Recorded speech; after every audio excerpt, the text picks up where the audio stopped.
The revelation came at the start of a bilateral meeting between Theresa May and the German Chancellor at the G7 in Canada. A Downing Street spokesman said the first thing Mrs Merkel mentioned as the two sat down was her enthusiasm for the wedding. He said the Chancellor raised it herself at the beginning of the meeting with the Prime Minister. She said she had watched the wedding on the television and how much she had enjoyed it.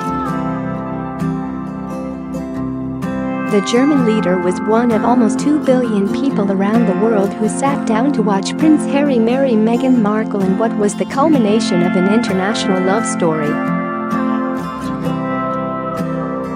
The wedding has been hailed by many people as an example of Britain's global soft power and a sign the country will succeed after Brexit.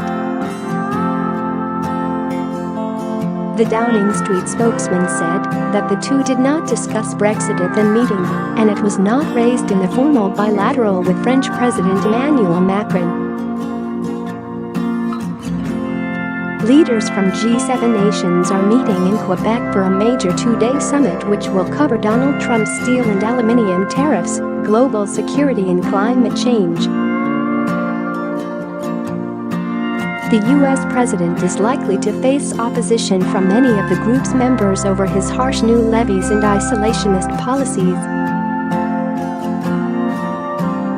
Up until now, Germany's government has largely stayed quiet on Mr. Trump's actions.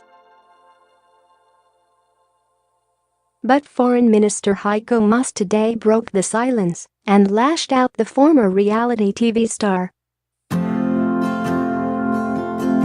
He criticized President Trump for his decision to pull out of the Iran nuclear deal and Paris climate accords, as well as his harsh tariffs on steel and aluminium which will impact the entire European Union. He told the Süddeutsche Zeitung newspaper, "We cannot look away." He knows that what he is doing is of direct detriment to Europe.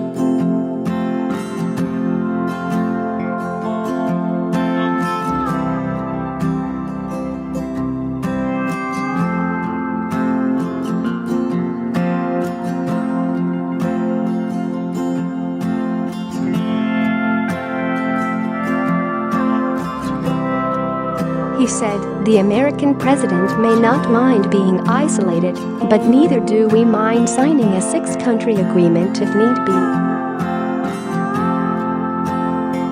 Because these 6 countries represent values, they represent an economic market which has the weight of history behind it and which is now a true international force." Additional reporting by David Maddox.